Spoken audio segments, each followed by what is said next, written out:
Hello students, मैं BS Chauhan आपके अपने यूट्यूब चैनल JMD क्लासेज में हार्दिक स्वागत और अभिनंदन करता हूं। कैसे हो आप लोग? आशा करता हूं आप लोग स्वस्थ और मस्त होंगे और अपनी तैयारी को बेहतर कर रहे होंगे। आज की क्लास कक्षा 10 के विद्यार्थियों के लिए, जिसमें हम हिंदी के अंतर्गत गोस्वामी तुलसीदास द्वारा रचित काव्य ग्रंथ कवितावली से लिया गया है और ये आपके पाठ्यक्रम में वन पथ पर शीर्षक के अंतर्गत सम्मिलित है। आज हम वन पथ पर का अध्ययन करेंगे। जो बच्चे जुड़े हुए हैं सेशन को शेयर कर दें और जो बच्चे चैनल पर पहली बार आए हैं वो चैनल को सब्सक्राइब कर लें और पास में बेल आइकन को अवश्य प्रेस कर लें ताकि आने वाले वीडियो की नोटिफिकेशन और यूपी बोर्ड की नवीनतम जानकारी आप तक शीघ्र पहुंच सके। क्योंकि बोर्ड की परीक्षाएं फरवरी के प्रथम या द्वितीय सप्ताह में शुरू होने की संभावना है और हमारे इस चैनल के माध्यम से सभी विषयों की और विशेषकर हिंदी और सामाजिक विज्ञान और इंग्लिश, गणित और विज्ञान की कक्षाएं नियमित रूप से संचालित होती हैं। तो बोर्ड के एग्ज़ाम को देखते हुए आपके सिलेबस से संबंधित सभी पाठ्यक्रम लगातार कंटिन्यू आपको प्रोवाइड करा रहे हैं। और अगर आपको कोई भी समस्या आती है तो आप कमेंट बॉक्स के माध्यम से आप अपनी समस्या को भेज सकते हैं और आपकी समस्या का समाधान अवश्य किया जाएगा। तो आज की क्लास ये कक्षा 10 के विद्यार्थियों के लिए बहुत ही महत्वपूर्ण है। तो जो बच्चे जुड़े हुए हैं सेशन को फटाफट शेयर कर दें ताकि अधिक से अधिक बच्चे जुड़ सकें। और इस यहाँ से बोर्ड परीक्षा में पूछा जाता है और इसलिए सभी बच्चे ध्यान से इस पाठ को पढ़ें, समझें, क्योंकि जब तक आप इसके अर्थ को नहीं समझेंगे तो इस पर आधारित जो प्रश्नोत्तर हैं आप उनको उत्तर नहीं दे सकते और ना ही उसकी व्याख्या कर सकते हैं। इसलिए बहुत ही एकाग्रचित होकर समझें इसको। तो आइए देर ना करते हुए आज की क्लास को स्टार्ट करते हैं। तो यहाँ पर पहला पद दिया गया है। पहला पद है, आपका शीर्षक है पाठ्यक्रम में वन पथ पर शीर्षक है। देखिए, पुरते निकिसी रघुवीर वधु धरि धीर दये मग में डग द्वय झलकी भरी भाल कनी जल की पुट सूखी गए मधुरादर वे फिर बूझती है चलनो अब केतिक पर्ण कुटी करी हों कितवें अवतिय की लखिया तुरता पिय की अखियां अति चारु चली जल च्वाएं। देखिए इसके अर्थ को समझते हैं। देखिए बच्चों,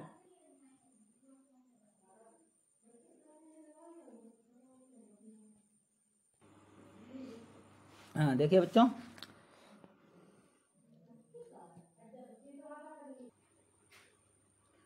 देखिए बच्चों इसके अर्थ को, पुरते निकिसी रघुवीर वधु धरि धीर दिए दय मग में डग द्वय। तो यहाँ पर इसका अर्थ है पुरते निकली। यहाँ पर जो है इस पद में श्री राम, सीता और लक्ष्मण वन में जा रहे हैं। ये बताया गया कि श्री राम, सीता और लक्ष्मण वन को जा रहे हैं और सुकोमल शरीर वाली सीता जी चलते चलते थक गई हैं।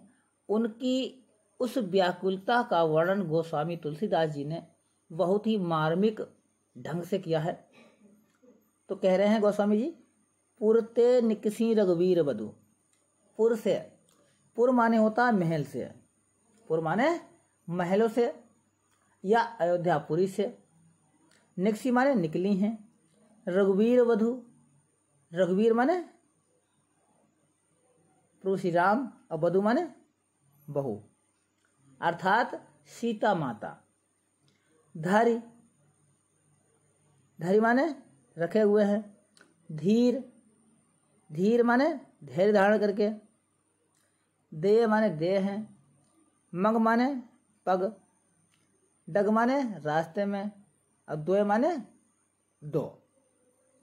तो यहाँ पर इसका अर्थ निकलता है, गोस्वामी तुलसीदास जी कहते हैं कि जब श्री राम, लक्ष्मण और तथा सीता जी जब वन के लिए गमन करते हैं, वन के लिए जाते हैं, तो अपनी सुकोमल पत्नी अर्थात सीता माता बहुत ही कोमल है, जो कि महलों में रहने वाली हैं और आज वन को जा रही हैं। तो इनके साथ जो हैं वन को जा रही हैं। श्री राम और लक्ष्मण के साथ सीता जी भी महल से निकलकर वन की ओर प्रस्थान कर रही हैं।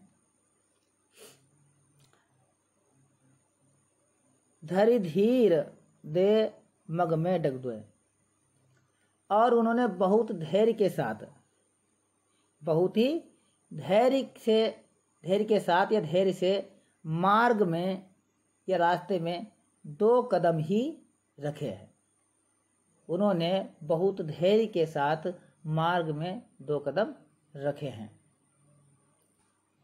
फिर से समझेंगे इसके अर्थ को कि सीता जी श्री राम लक्ष्मण के साथ, भगवान श्री राम की पत्नी अर्थात सीता जी राम और लक्ष्मण के साथ महलों से निकली हैं और उन्होंने बहुत धैर्य से मार्ग में ये रास्ते में 2 कदम रखे हैं। और सीता जी थोड़ी ही दूर चली थी और थोड़ी दूर चलने के पश्चात क्या हुआ, झलकी भरी भाल कनी जल की। झलकी माने झलक आई, झलकी माने झलक आई। भारी माने होता पूरे, अब भाल माने मस्तक पर या माथे पर। कनी माने कण या बूंदें। जल माने जल की। यहाँ पर जल का मतलब है पसीने की, यहाँ पर जल से मतलब है पसीने की। तो सीता माता थोड़ी ही दूर चली हैं और थोड़ी ही दूर चली थी और उनके माथे पर पसीने की बूंदें आ गईं, यानी उनका माथा पसीने से भीग गया। पुट सूख गए मधुरा दरवे। पुट सूख गए, पुट माने होता है कोमल, मधुराधर माने होता है ओंठ। सूख गए माने सूख गए, और उनके सुकोमल ओंठ बुरी तरह से सूख गए, प्यास के कारण सूख गए। फिर बूझती हैं चलनो अब केतिक पर्ण कुटी करियों कित हुए। तभी वे श्री राम से पूछती हैं कि अभी हमें, फिर पूछते हैं सीता माता भगवान श्री राम से पूछती हैं कि चलनो अब केतिक, कि अभी हमें कितनी दूर और चलना है। केतिक माने कितनी दूर और चलना है। पर्ण कुटी करियों कित हुए, पर्ण कुटी करियों कित हुए। तो और कहती हैं उनसे कि हम अपनी जो पर्ण कुटी है यानी झोपड़ी है, पत्तों की कुटिया है, वो कहाँ बनाएंगे। ये बात सीता माता प्रभु श्री राम से पूछती हैं। तिय की लखी आतुरता पिय की अखियां अति चारु चली जल चुए। तिय माने होता पत्नी। तिय माने क्या होता बच्चों, पत्नी। की लखी माने दे करके, आतुरता माने व्याकुलता, पिय माने प्रीतम की अर्थात भगवान श्री राम की। भगवान श्री राम ने सीता माता की इस दशा और व्याकुलता को देखा। तिय की लखी, सीता माता की इस व्याकुलता को देखा तो भगवान श्री राम की आंखों से अति चारु, चारु माने होता सुंदर, चारु माने सुंदर, श्री राम की सुंदर आंखों से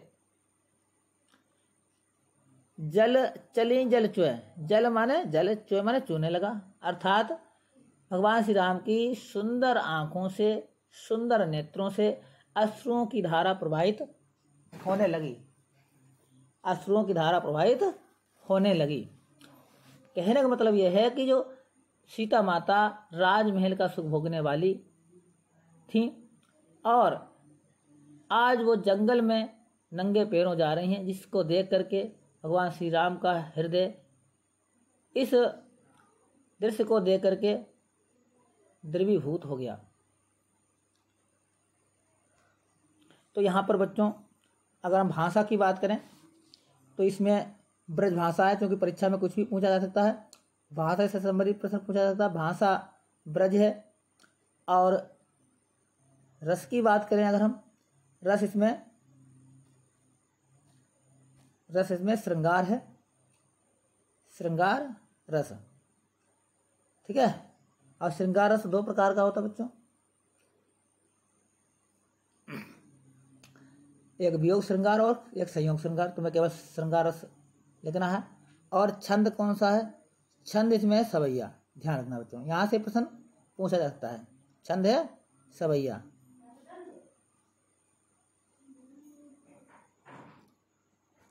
ठीक है। संदर्भ लिखने के लिए आएगा, तो संदर्भ कैसे लिखा जाएगा बच्चों? संदर्भ लिखा जाएगा प्रस्तुत पद्यांश हमारी पाठ्य पुस्तक, आप पाठ्य पुस्तक का नाम लिख सकते हो हिंदी के पद खंड के वन पथ पर नामक शीर्षक से अवतरित है और इसके कवि या रचयिता गोस्वामी तुलसीदास जी हैं। इसके बाद दूसरा प्रश्न आएगा रेखांकित अंश की व्याख्या कीजिए। तो जिसके नीचे अंडरलाइन हो, जितने लाइनों के नीचे अंडरलाइन होगी आपको केवल उतने ही की व्याख्या करनी है। ठीक है बच्चों। इसके बाद एक प्रश्न और आएगा, 3 प्रश्न पूछे जाएंगे, 2-2 नंबर के। 6 नंबर की व्याख्या होगी गद्य में, 6 नंबर होगी पद्य की। तो जो तीसरा क्वेश्चन होगा वो आपसे रस, छंद, भाषा और अलंकार के रूप में पूछ सकता है। ठीक है।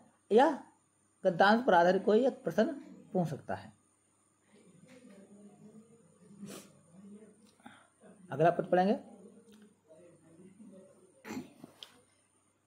जल को गए लखन है लरिका, परिखो पिय छाहा घरी कहुए ठाणे, पहुँच पसे उबयारी करो, और पाए पखारियों भू भूरी डाणे, तुलसी रघुवीर प्रिया श्रम जान के, वेठी विलंब लो कंटक काढ़े, और जानकी नहा को नेह लखियो, पुल को तनुवार विलोचन वाड़े। देखिए बच्चों, जल को गए लखन है लरिका, परिखो पिए छाहा घरी के हुए ठाणे। तो यहाँ पर गोस्वामी जी ने बताया है जब सीता माता बहुत व्याकुल हो गई थी और व्याकुल होने की वजह से उनके माथे से पसीना आ रहा था, उनके प्यास के कारण उनके ओंठ सूख गए थे। तो लक्ष्मण जी जो हैं जल लेने के लिए गए हैं और सीता जी के प्रति जो राम का स्नेह है, प्रेम है, उसको यहाँ पर गोस्वामी जी ने प्रस्तुत किया है, बताया है। कहा गया कि जल को सॉरी बच्चों, जल को गए लखन है लरिका। तो गोस्वामी जी कहते हैं कि जब सीता जी चलते चलते थक गई हैं और उन्हें प्यास लगने लगती है तो लक्ष्मण उनके लिए जल लेने के लिए गए हुए हैं। लक्ष्मण जी उनके लिए जल लेने के लिए गए हुए हैं। तभी जो है सीता जी श्री राम से कहती हैं, अपने प्रियतम श्री राम से कहती हैं कि जल को गए लखन है लरिका, कि लक्ष्मण जी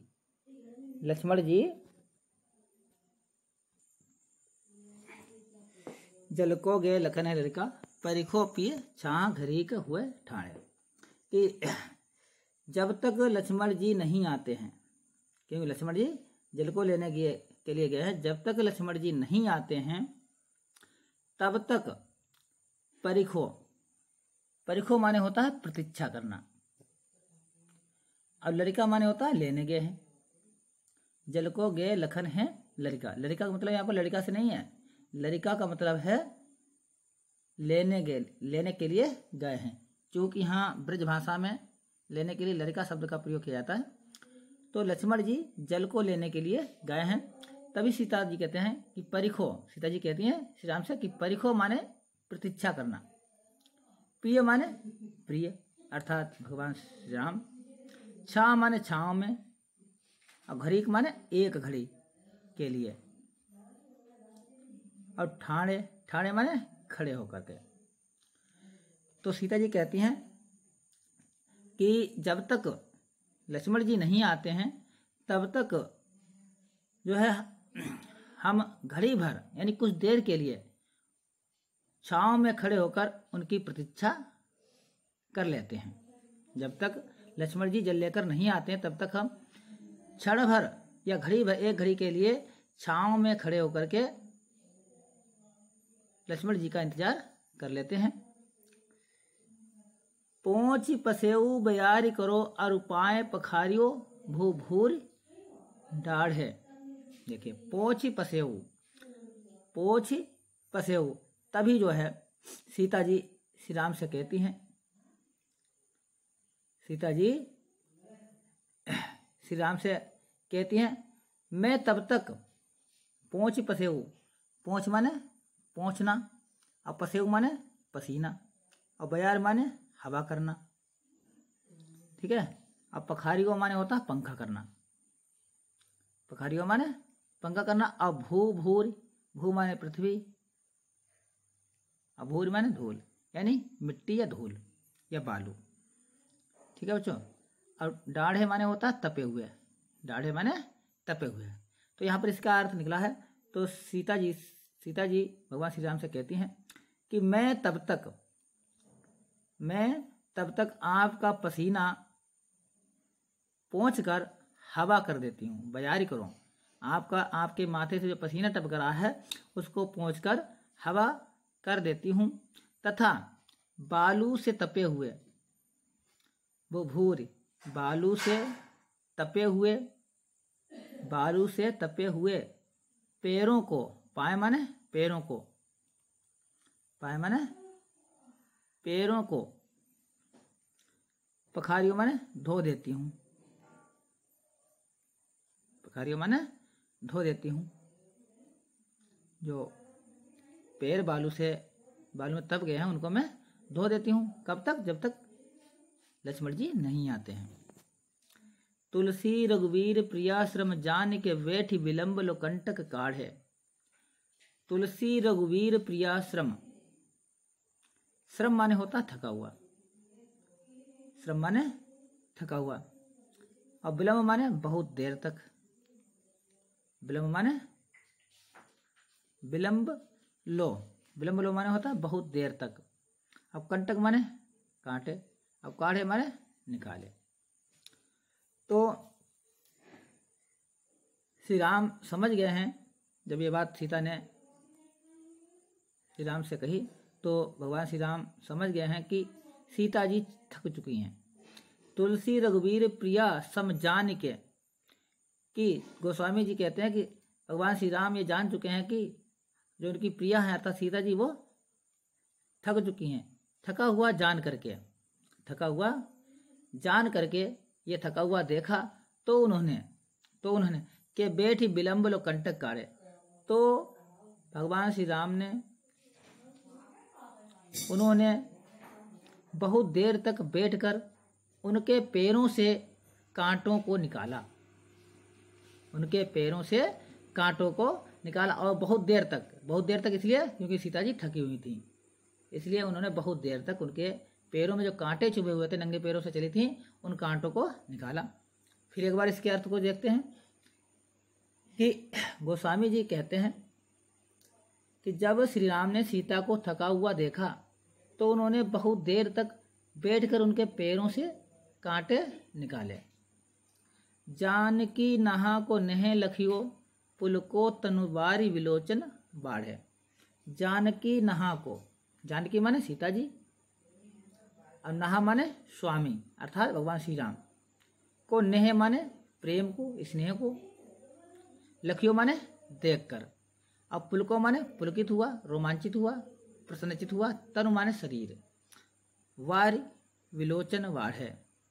वारी माने होता है जल, विलोचन माने नेत्रों में, बाढ़े माने बढ़ा।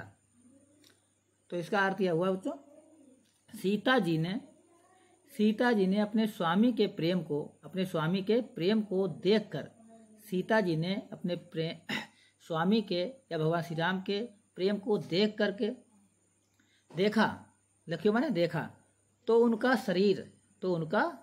शरीर पुलकित हो उठा और आँखों से प्रेम रूपी जो अश्रु हैं वो निकलने लगे या छलक आए, प्रेम रूपी आंसू जो है वो निकलने लगे।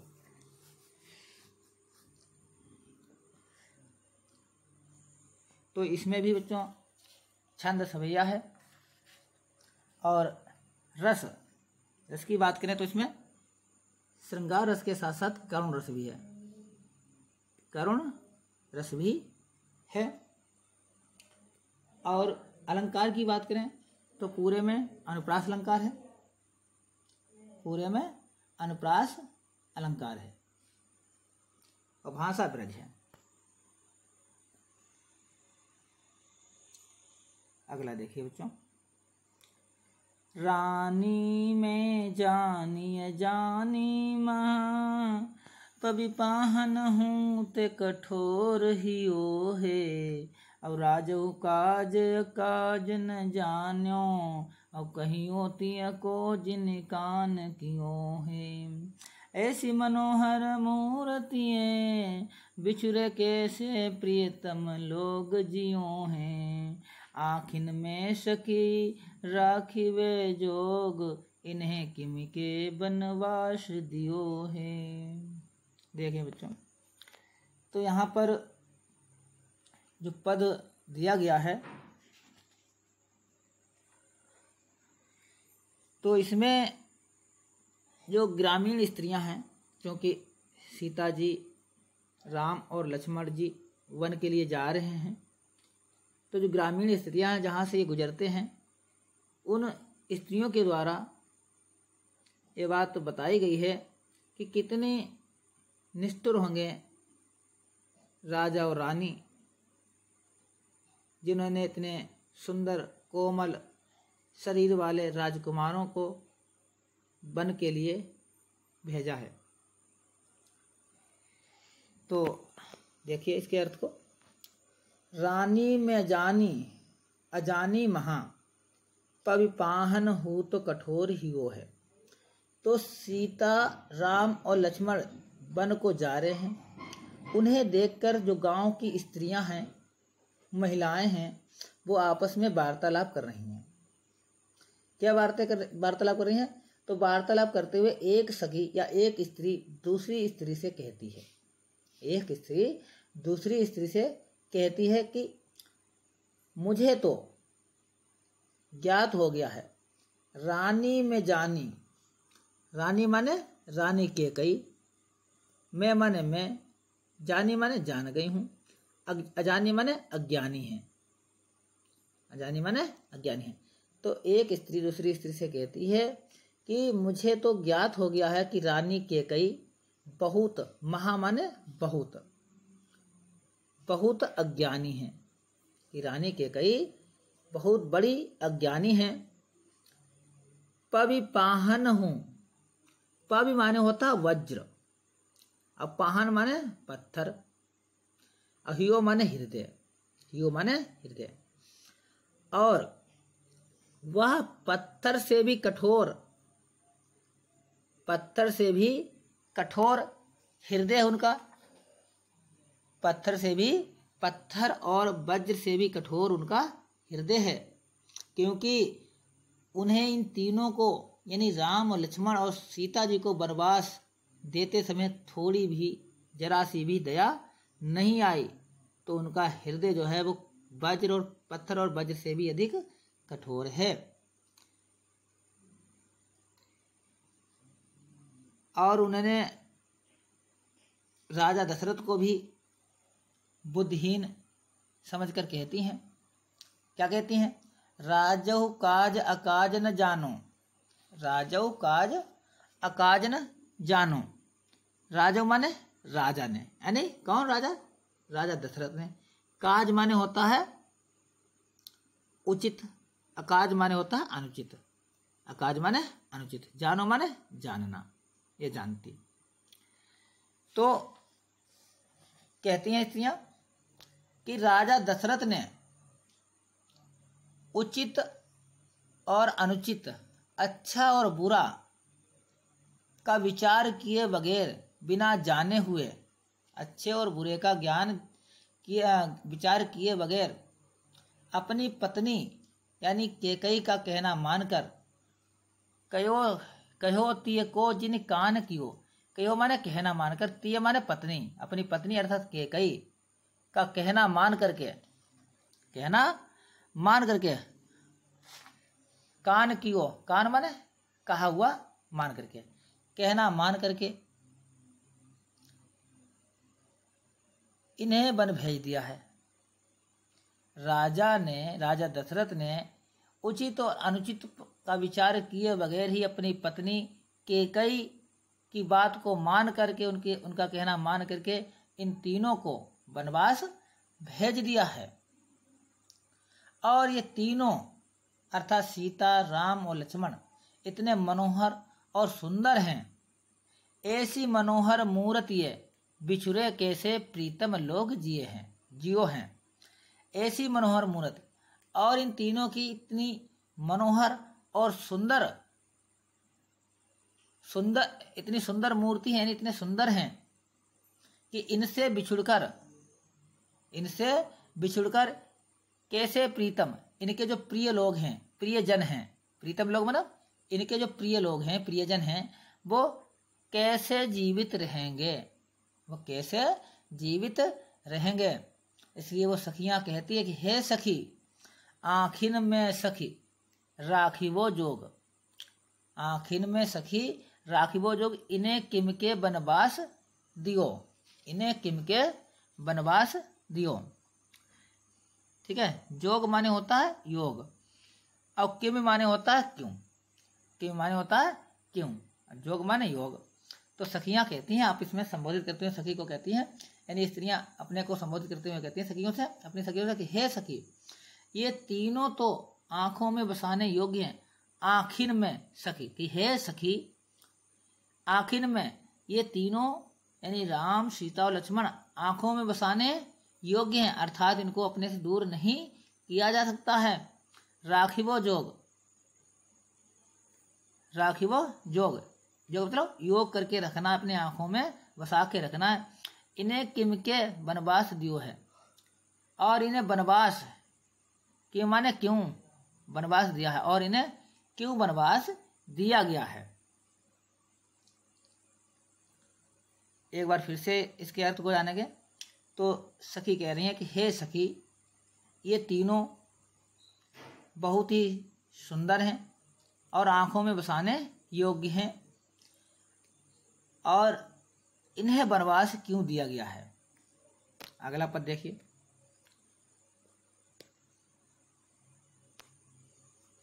शीस जटा उर बाहु विशाल, विलोचन लाल तिरछी सी बहुएं, तून सरासन बान धरे, तुलसी वन मार्ग में सुटि सोहे, और सादर वारही वार सुभाए चिते, तुम त्यों हमरो मन मोहे, अब पूछते ग्राम बधू सिय सो, कहो सावरे से सखी रावरे को है।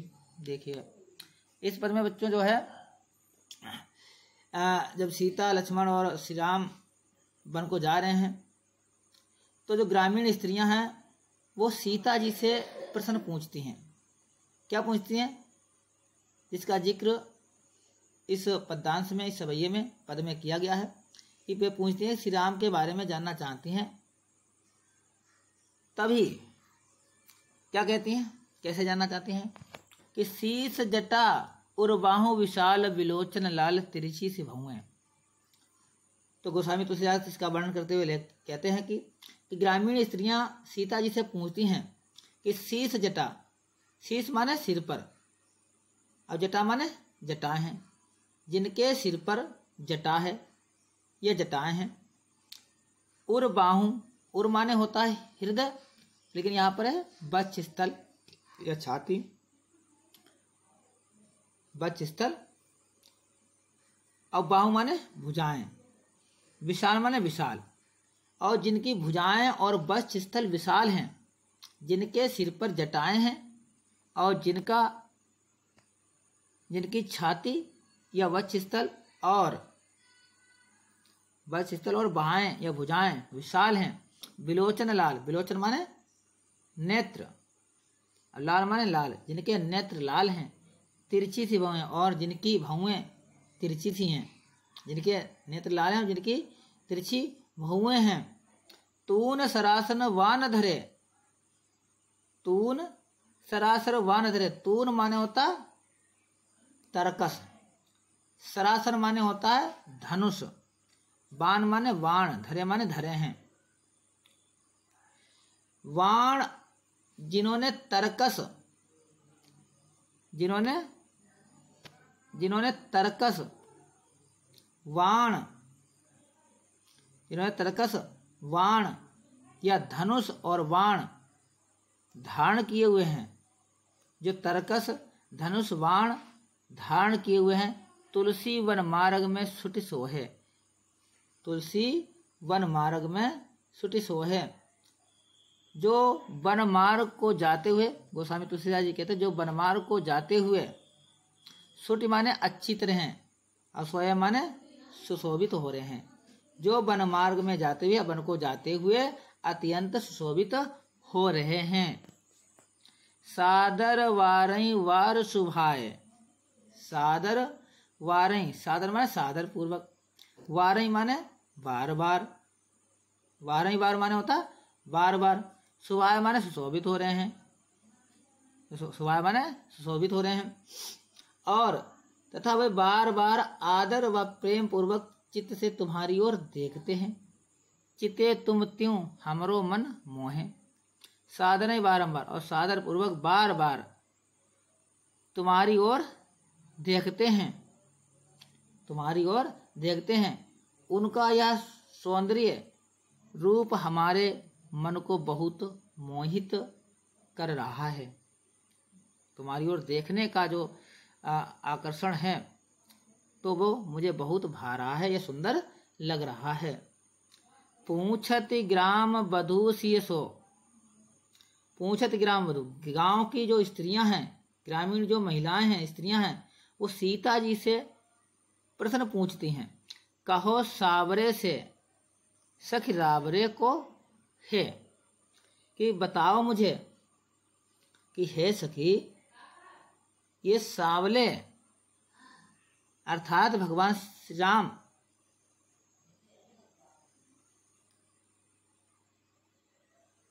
सखी सावरे, रावरे, रावरे माने होता है तुम्हारे, रावरे माने तुम्हारे, कि ये सांवले जो भगवान श्री राम हैं, ये मनमोहक तुम्हारे कौन हैं। सखी रावरे को, ये मनमोहक, मन को आकर्षित करने वाले ये तुम्हारे क्या लगते हैं या कौन हैं। ऐसा प्रश्न गांव की बहुएं, बधुएं या स्त्रियां सीता जी से पूछ रही हैं। तो आगे सीता जी उनके इस प्रश्नों का उत्तर देते हुए कहती हैं। सुनि सुंदर वेन सुधारस साने, श्यानी है जानकी जानी भली। और तिरछे कर नैन दे सेन तिन्हें, समुझाए कछु मुस्काए चली। तुलसी ते ही अवसर सोहे सबे, अब लोकति लोचन लाहु अली। और अनुराग तड़ाग में भानु उदय, बिगसी मनो मंजुल कंज कली। तो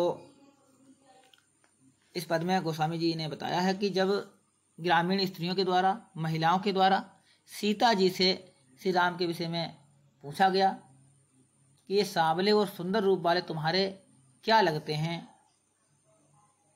तो सीता जी ने इसका जवाब दिया। कैसे? सुनि सुंदर वेन सुधारस साने। सुनि माने सुन करके, इस प्रश्न को सुन करके। सुंदर, सुंदर माने सुंदर, और वेन माने वचनों को। सुधारस साने, सुधारस माने होता अमृतमयी, अमृत से सनी हुई, साने माने सनी हुई, अमृतमय वाणी, मधुर वाणी। तो उनकी यह अमृत रूपी जो मधुर वाणी सुनकर उन स्त्रियों की सीता जी समझ गईं।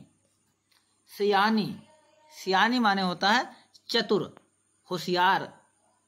जानकी माने जानकी, सीता जी। जानी माने समझ गई या जान गई, भली माने अच्छी प्रकार से। जब उनकी यह अमृत रूपी वाणी, मधुर वाणी को सुनकर सीता जी समझ गईं, सीता जी समझ गईं कि ये स्त्रियां बहुत चतुर हैं, सियानी हैं। जानकी माने सीता जी समझ गईं ये जो स्त्रियां हैं बहुत ही सियानी हैं, चतुर है, होशियार हैं। वे उनके मनोभावों को समझ गईं, उनके मन की बात को समझ गईं कि वो स्त्रियां क्या कहना चाहती हैं, किसके बारे में कहना चाहती हैं, कि ये प्रभु श्री राम के साथ मेरे संबंध को जानना चाहती हैं कि मेरा भगवान श्री राम के साथ क्या संबंध है। ये बात सीता जी ने मन में जान ली। फिर क्या हुआ, तिरछे कर नैन देसेन तन्हे समझाए कुछ मुस्काई चली। तिरछे कर नैन, तिरछे माने तिरछे नेत्रों से, तिरछे नेत्रों को करते हुए, सेन, सेन माने होता संकेत, अब तिन्हे माने होता उनको, समझाए माने समझाकर, कुछ माने कुछ, मुस्काकर माने मुस्काकर, चली माने आगे बढ़ गई। तो सीता जी ने उनके प्रश्नों का उत्तर अपनी मुस्कुराहट और संकेत भरी दृष्टि से ही दे दिया। संकेत भरी दृष्टि से यानी अपने तिरछे नेत्रों के संकेत द्वारा और अपनी मुस्कुराहट से सीता जी ने उन्हें उनके प्रश्नों का उत्तर दे दिया और मुस्कुराती हुई सीता जी आगे की ओर बढ़ गईं। यानी आंखों से इशारा करके जो है उन्हें समझा दिया कि सामने रंग वाले कौन है। तुलसी ते ही ओसर सोहे सबे अवलोकति लोचन लाहुवली। तुलसी माने गोस्वामी तुलसीदास जी कह रहे हैं, ते ही ओसर ऐसा अवसर, सोहे माने सुंदर लगता है, अवलोकत माने देख करके, लोचन लाहु माने लोचन लाहु, लोचन माने नेत्र, लाहु माने लाल, अली माने सखी, अली माने सखी। तो गोस्वामी तुलसीदास जी कह रहे हैं कि उस समय वह स्त्रियां श्री राम जी की सुंदरता को एकटक देख रही थी, एकटक देख रही। तुलसी ते ही अवसर सोहे, गोस्वामी तुलसीदास जी कह रहे हैं इस अवसर को, यानी जो स्त्रियां गांव की थी वो भगवान श्री राम को एकटक देख रही हैं। इन्हें बहुत सौभाग्यशाली अवसर मिला था क्योंकि उन्हें प्रभु श्री राम के दर्शन हुए हैं। तो ते ही अवसर सोहे सभे अवलोकति, सभी स्त्रियां भगवान श्री राम की सुंदरता को एकटक देखती हुई अपने नेत्रों को आनंद प्रदान करने लगी। सोहे अवलोकति लोचन लाहु अली, सभी सखियां जो हैं अपने नेत्रों को आनंद प्रदान करने लगी, अर्थात भगवान श्री राम को देखकर बहुत ही प्रसन्नता का अनुभव करने लगी। कहने का मतलब है उनके सौंदर्य को देखकर उन्होंने अपने जीवन को धन्य मानने लगी। हमें आज भगवान श्री राम के दर्शन हुए हैं और उसमें ऐसा प्रतीत हो रहा था जिसमें ये स्त्रियां ये मान रही थी कि आज मेरा जीवन धन्य हो गया है भगवान श्री राम के दर्शन करके। तो ऐसा प्रतीत हो रहा था या ऐसा लग रहा था मानो अनुराग तड़ाग में भानु उदय। अनुराग तड़ाग माने होता, अनुराग माने क्या होता है बच्चों, प्रेम, और तड़ाग माने होता तालाब, प्रेम रूपी तालाब या प्रेम के तालाब में। भानु माने होता सूर्य, उदय माने उदित होना, निकलना, अब विकसी माने होता विकसित हुई है, मनो माने मानो, मंजुल कली, मंजुल माने होता है कमल, कमल की कलियां। तो ऐसा प्रतीत हो रहा था कि मानो प्रेम के सरोवर में राम रूपी सूर्य के उदित होने पर, राम रूपी सूर्य उदित हो गया है और उन ग्रामीण जो स्त्रियां हैं उनके नेत्र रूपी जो कमल की सुंदर कलियां हैं वो खिल गई हों, अर्थात उनके नेत्रों ने अपने जीवन को सफल बना लिया है। तो यहीं पर जो है बच्चों ये पाठ समाप्त हो जाता है और इसमें भाषा ब्रज है, ब्रज भाषा है, रस श्रृंगार है और यहाँ पर अनुप्रास अलंकार पूरे में है, अनुप्रास अलंकार पूरे में है। इसके अलावा यहाँ पर मनो शब्द आ गया है तो यहाँ पर उत्प्रेक्षा अलंकार भी है और मंजुल कंज कली में रूपक अलंकार है।